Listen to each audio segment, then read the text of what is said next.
We are here in the Bowtie Treasure Studio. I'm Aaron. I'm a content creator for Dixie Belle, and I'm here in Pensacola, Florida. Where are you from? Let us know in the comments. Thank you so much for watching. If you're watching a replay, let us know that as well. Tonight I have a, what do you call it? It's a Duncan Phyfe style, traditional style buffet. And I want to just do about 3 different key things to it. And I want to talk about those different steps with you as we do our live tonight. Let me show you also, I think it'd be really great to show you a before picture of, this was the buff project that I'm working on tonight before I did any work on it. I sanded the top, and if we have time, we'll stain it tonight. You can also see, typically for the Duncan Phyfe, you'll see that oval shape hardware. I usually like to reuse them. I polish them up really nice. They just look really nice. But of course, you can always patch those holes and put new hardware on if you want. I just kind of like the look of polishing those up.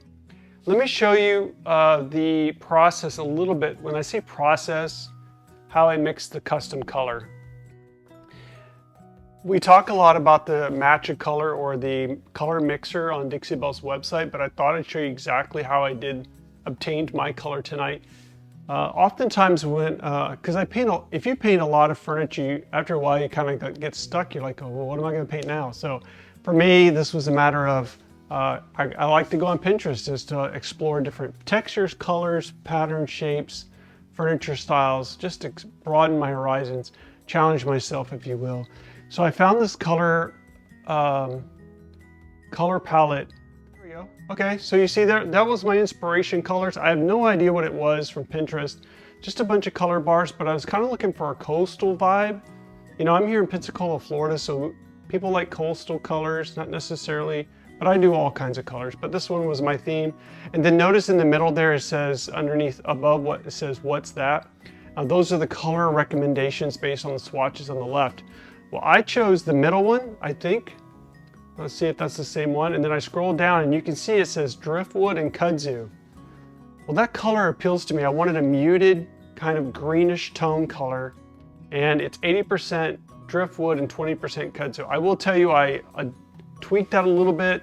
For my measuring container, it was easier to do 3 parts to 1 part as opposed to 80-20. So I like that it gives you a guide. It works really well. If you scroll down, you'll see some, I like to use the word a lot, analogous. So if you hear me say analogous on my lives, it basically means it's pretty close on the color wheel. And there, I love that Dixie Belle has the family colors. So if you want to go a little brighter, there's some color mixes that you might try. And then harmonic, you're going to find that these are going to be more on the Driftwood gray side, a little bit more muted down. Those work really well too. And then I use the word complement. Complement usually means on the opposite side of the color wheel. So opposite of red is green. So you can see it really falls towards more of a lavender purple color. Again, really great color options to choose from. And works really well. If you like this, you can just say download recipe, and it'll give you a PDF of that even in more detail. It gives you some instructions. So this is a really useful tip.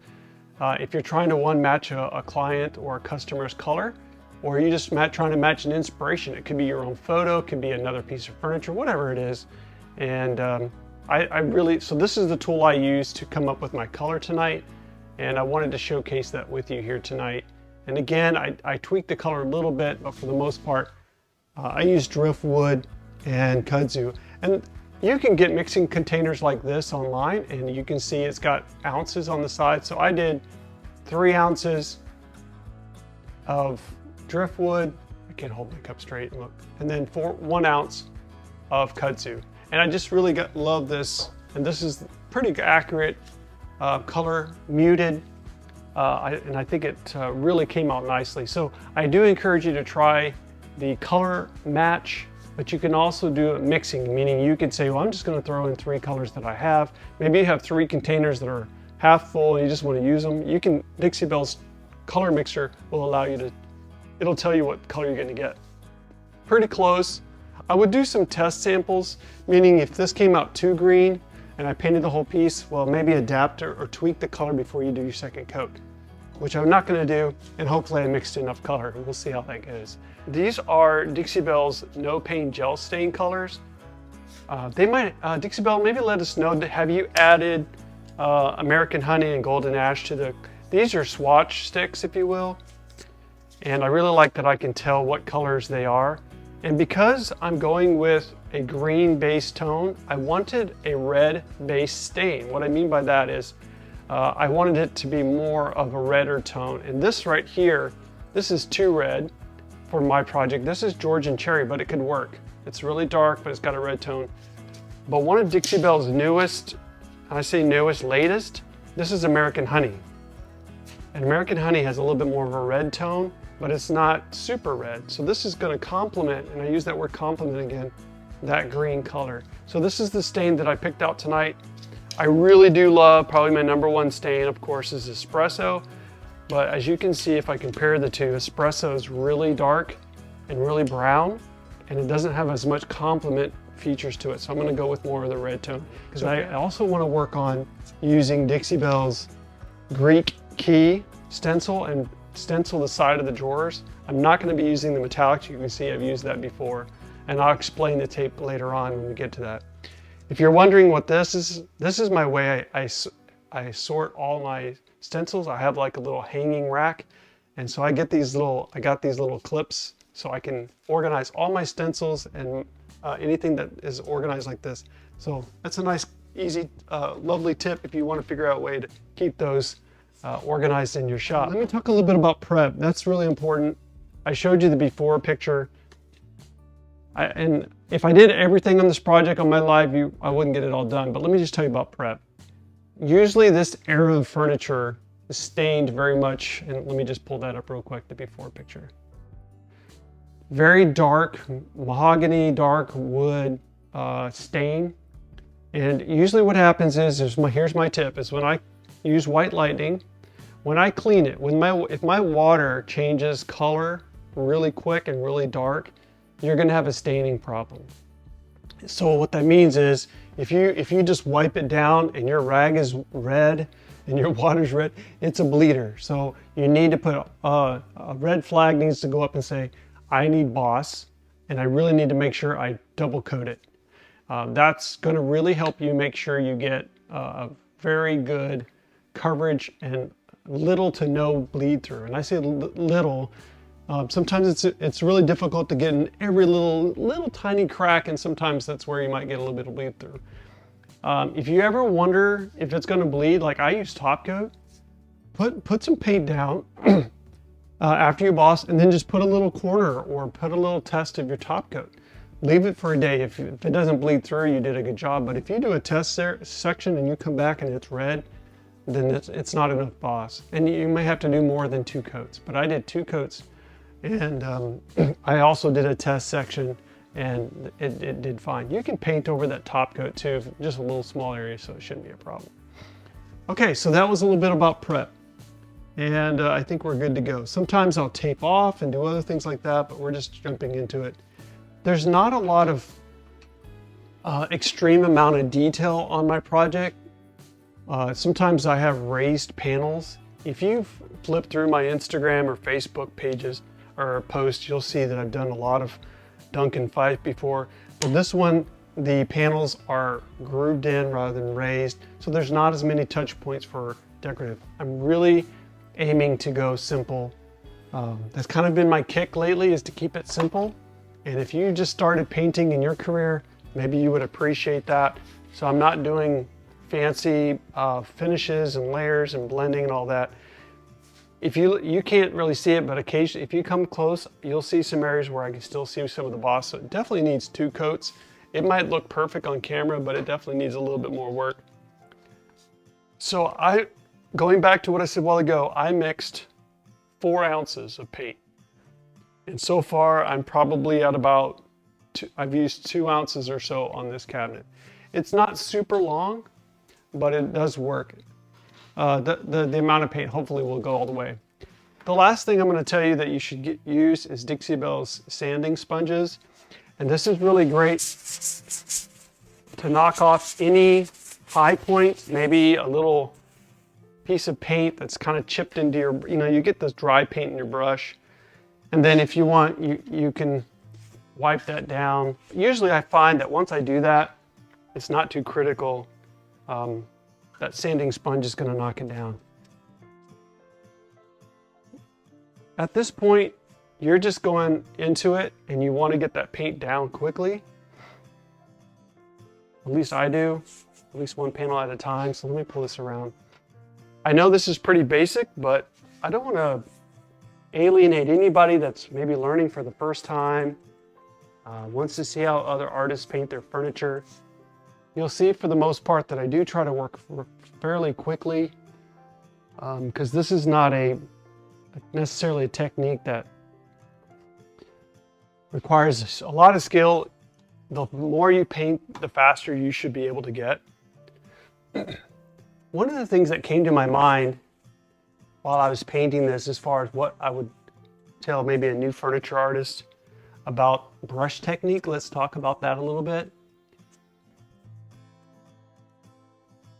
And that is, it doesn't really 100% matter how you put the paint on your piece. And I'm kind of suffering a little bit from some dry paint that got into my mix. It doesn't really matter how you get the paint on. What matters the most is how you smooth it out. So for example, I will demonstrate, hey, Teresa Lee's here, good to see you. I hope you're having fun on your vacation. So for example, I like how you can see the difference. I could scribble this on. I'm not gonna leave that, but it doesn't matter how you get it on there. The key is that when you're done, everything's going in the, unless you want some kind of texture, everything's going in the right direction. So, and I don't paint like that, but so here's the finishing thing. Just light touch and just out. If you want smooth, refined brush strokes, if you use too much paint, that's not the end of the world. The key is, how did you smooth it out? Okay, so I just wanted to take a minute and talk about, another thing that I like to do is keep a misting bottle handy. That puts a little bit of extra moisture in there so it's not so sticky. And it gives you a little bit more drying time to smooth it out. Notice how, you can't really see in the bottom, but notice how I don't have a lot of paint. You know, I'm not going too far down my brush. I'm keeping it mostly on the tip. I'd rather dip multiple times than have too much paint. So again, we're keeping this pretty basic tonight. So if you're a master painter, you probably got all this down. Probably the last, so here I go smooth, just smooth. Okay, and that same technique kind of works with top coat as well. That last smoothing technique is going to keep you having more of a flawless finish. Not a lot of paint. I'm going to say, when I say not a lot of paint, you still need a decent amount of paint when you're doing things like blending. Let me get the top of this up. See, right now I'm just kind of covering my steps up. But that's super smooth right there.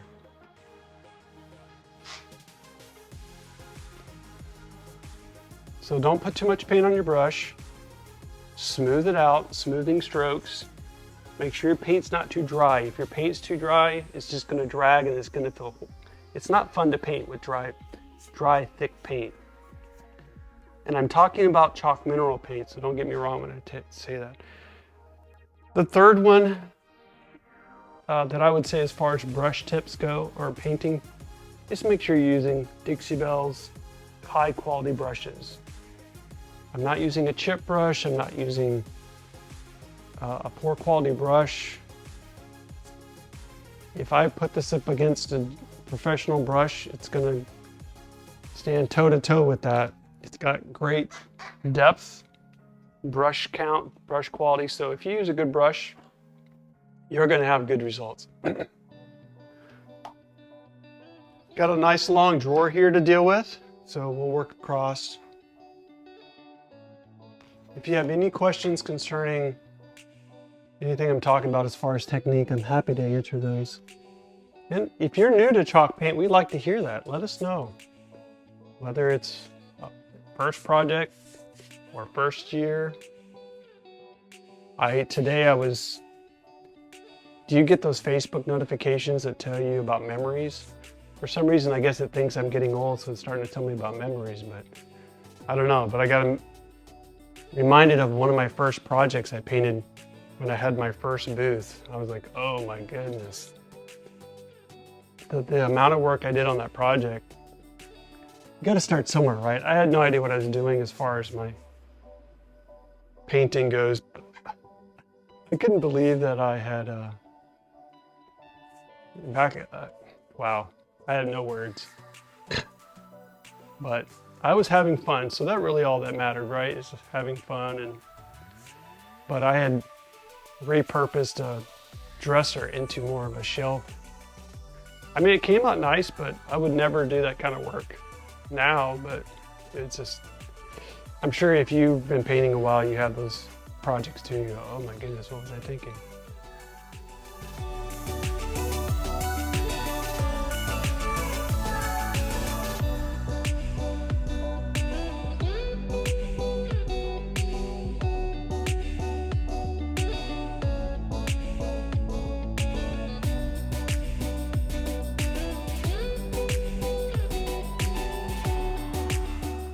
So just a quick mist, just to give me a little bit of help. I am painting on this one, I'm painting the tops of the drawers, but not the sides. I want to do, I think we call it, what, a peekaboo drawer? That sounds too fancy for me to say peekaboo, but that's my goal. I am going to use Dixie Belle's stencil on the side. I at least think that that would be a nice touch since I'm not doing any kind of faux finish on the front.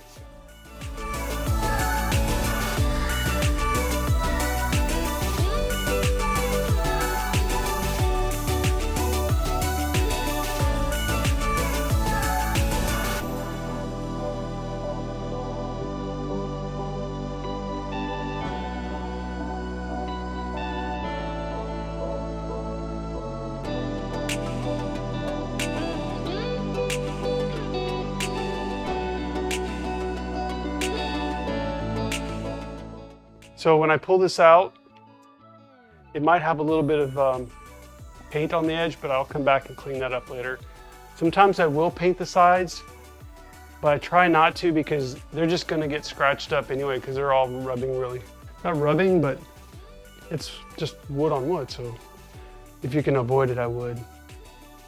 And by the way, the place that I was having issues was right here on this corner. It was being a little stubborn as far as bleed through goes. So I did a little test paint there, and my top coat with the satin top coat did not bleed, so I'm confident I'll be okay. Mostly confident, all right? With bleeders, sometimes they can just get you, you know? You haven't experienced that, just give it some time. You know, if you're new to furniture painting and you've got a project that you just have a good hunch that probably it's going to bleed, be advised that it's going to take a little bit more time because it needs more attention. There's more risk. But sometimes you don't know. You think it could be perfectly fine, it looks fine. And then you go to clean it with white lightning and it starts revealing that it wants to bleed. It's just the tannins in the wood. So just make sure you're using the Dixie Belle prep processes. Use white lightning, use your boss. There is white boss, there's clear boss, and there's gray boss. My favorite's gray. I just like how it gets me in the right tone for what I usually do. If I'm going to paint white though, or cream, I do like white boss better. All right, we're getting to the very bottom. We're living dangerously. Now I will tell you the last problem that I foresee that I'm going to have is that there's a chance that I have a little bit of unmixed paint. So what I'm going to do is on this panel is I'm going to make sure I look for anything that looks like it might have a hint of unmixed paint. If I need to, I will mix another batch of this and repaint the whole piece, but I'm really close. Look at that. We are on fumes, but there's enough paint in my brush. I will finish our project. I'm going to use the side of my brush.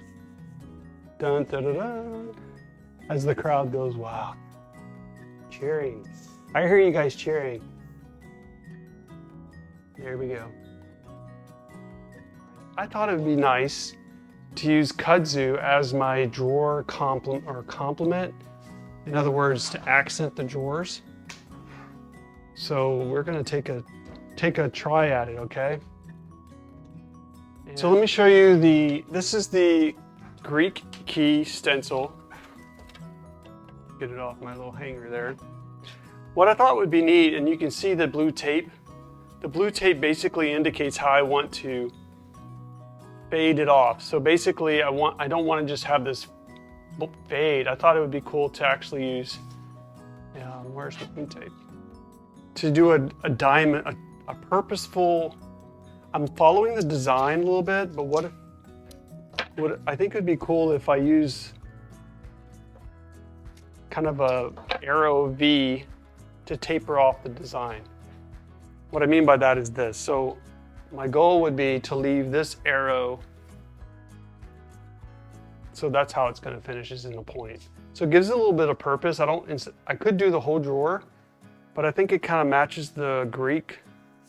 The only thing I need to determine is how far deep I want to go, and I think what I'm going to do is use like this point here.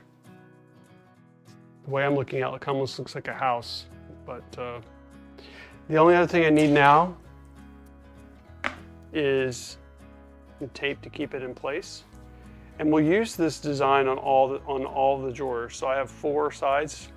I'll keep an eye on time. We're doing pretty good. All I need to make sure I somewhat do is keep this point in the middle of the drawer. And then maybe look for a reference that keeps it square, so it's not like it's twisted. Okay. We're gonna use Kudzu. It's gonna be brighter, but I think it's gonna be fine because I want it to pop a little bit, and I'm only doing this color. So I have Dixie Belle's Round Small. I really like it as a stipple brush because it has a flat end. It's not really tapered. It's kind of looking like that on camera, but I also have one that I probably used last that I used just mainly for metallics. So you can see one that's got a lot of, and so I just use this one when I'm doing metallics, probably what I used on this one. So I just keep that one, I don't clean it. If you have to clean gilding wax, I usually just use things like Dawn dish soap because it breaks up that grease a little bit. It's not grease, it's just oil. Okay, so one thing I'm gonna do is I'm gonna put a little dab in this little paper cup because I don't want to dab in the bottle. So I'm gonna use something like this. It could be a paper plate, but that allows you to discharge and just keep some paint where you want it. Again, paper plate would be fine. Now, there's a lot of ways of doing this. You could spray mount the stencil so it sticks, or you could hold it in place, whatever works. But you could also try a foam brush. What you don't want to do is do anything that's dragging into the stencil. So I'm just gonna pat it. And the other thing I'm going to most likely do is I'm also gonna probably give this a light distress sand. Because number one, it's probably gonna, over time, get a little scratched up sliding in and out anyway. So I'm going to go ahead and encourage it that way. If you don't want that to happen, you are gonna have to consider, make sure that the drawer isn't making contact with the sides, or 2, some serious top coating protocols. But I don't think you're gonna be very successful stopping, I'm gonna say, Mother Nature from, I need to be careful not to get in the front of my drawer because I just painted it, but it should be fairly dry. To be honest with you, I haven't done any of the drawers yet, so if this doesn't look good, I've got a little bit of window opportunity where I can probably wipe it off with a nice wet rag. But so we're gonna take this off and we're gonna take a look at it. You and we're gonna discover it together. I think it's gonna work. And I'm using color harmony from the standpoint that this color is in the same color of what's on the cabinet. So logically it should work, right? Stick to what you think will work and just have confidence. Okay, set that to the side and we'll take a quick look at it. I think that'll work really well.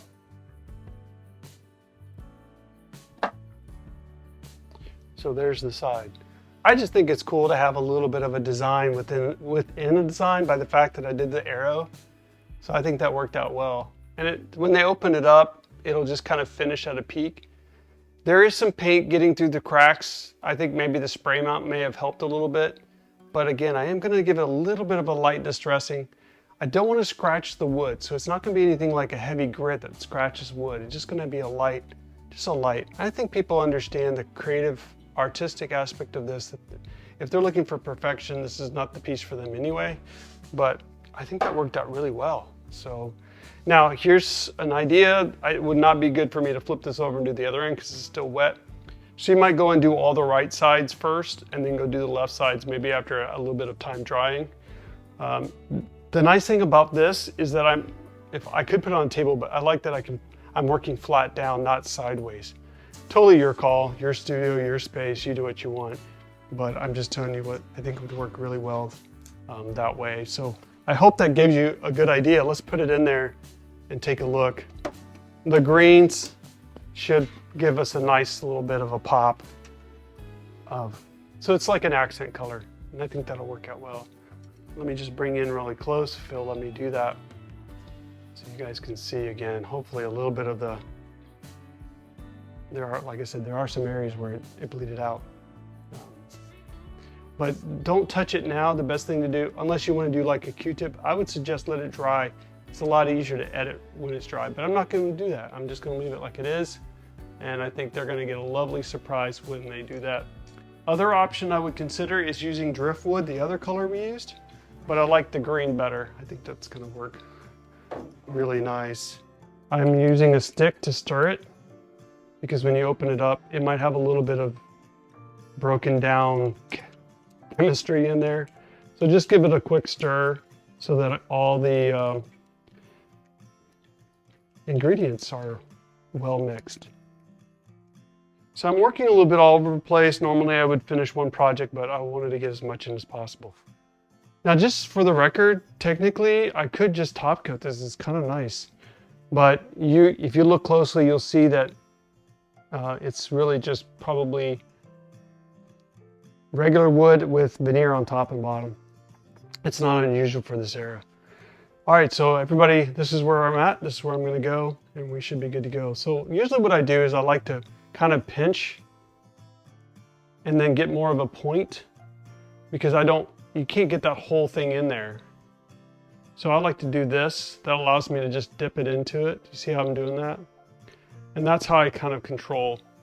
And that's a little bit what we're looking at. It says still here. So on the side, again, I'm trying to be careful not to get any paint, any stain on the side of my piece.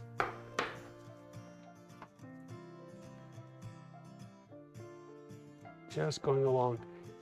I will tell you, 90% of the time, I only put one coat on. I don't put two. I like to see the wood grain. And unless you just want a super dark espresso, I don't do two coats, okay? I'm gonna go ahead and I think it would help me to do the front by itself so I don't have to worry about doing that later. So just keep the point. I'm not putting too much on here, just enough. Trying to be careful so I don't touch my project. And two, I don't want to drip any of the stain. If I put too much on, I will drip it onto my piece. But this is just really adding some nice, rich, warm red tones. And then if you want, ideally it would be good to go back and just give it a smooth out, wipe off any excess. Maybe give it one more touch point. Okay. I don't want any buildup on the top. And while I'm a little off camera, but I'm gonna repeat the same process on this side. And then I'll work on the top. This way I can work on the top on the other side and not necessarily have to come around and do that. Same technique. Try to be a little bit controlled. I got a little messy there. But notice I'm still working on the end. Now, kind of like the painting I was talking about earlier, it doesn't really matter per se how you put it on. What matters is how you smooth it out. I like to rub it in a little bit. Make sure I'm getting in all the grain. okay? And I will use a lot of the other end for smoothing out, okay? So try not to use the part of the sponge that has a lot of stain on it, but that's okay. Look how it's just making it rich and beautiful. Really want those natural tones to come out of this wood. Usually for the pieces like this, the top of wood is veneer and it's usually a nicer piece of wood. And so bring it out. And when this gets top coated with a nice satin and then gator hide, it's just delicious. See how I'm swirling it in there? The swirls are okay as long as you smooth it out in the direction of the grain.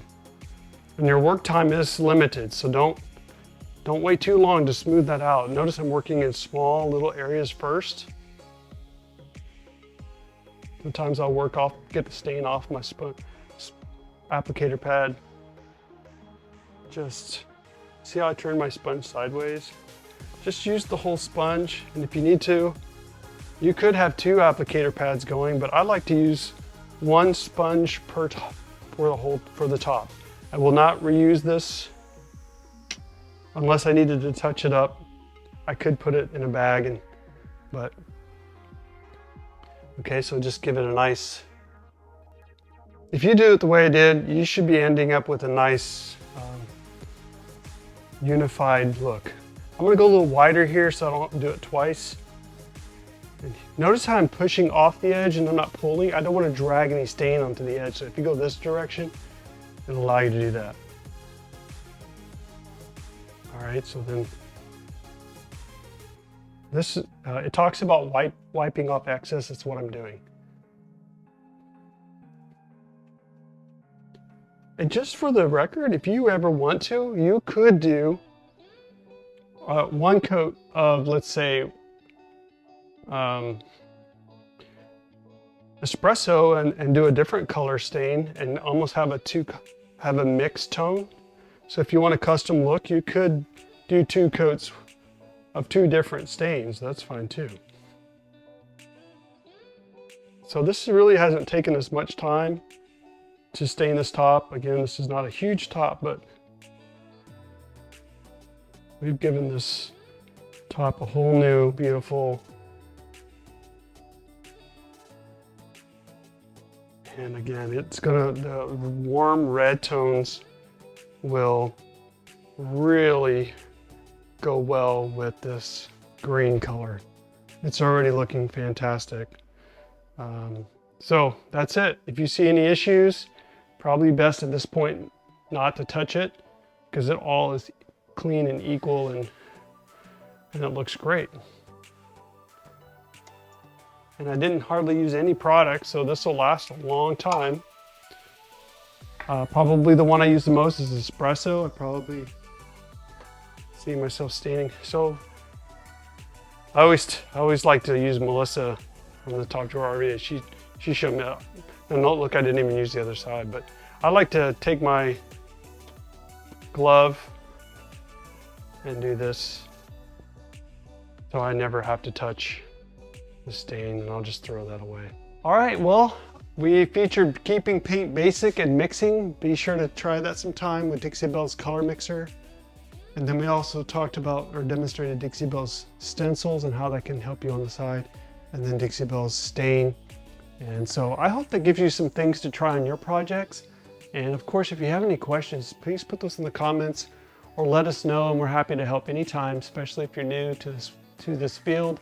We're just a sharing creative community, so we're here for you. I'm Aaron here in the Bowtie Treasure Studio. Thanks so much for watching. Be sure to check out the link in my description, or you can check over in social media, Bowtie Treasures. I'd love for you to follow, or even head over to YouTube to see it. Probably at least 100 videos I've got over there, and I make those just available for you. I hope they help you, and let me know if they do. Until next time, I'm Aaron here in the Bowtie Treasure Studio. Thanks so much for watching. Do something awesome, be creative. Until next time, in February, we'll see you later.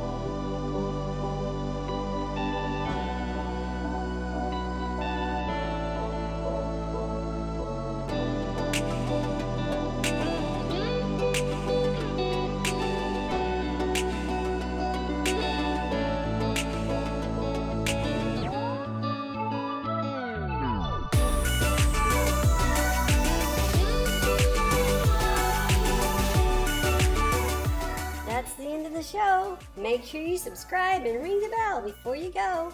Bye!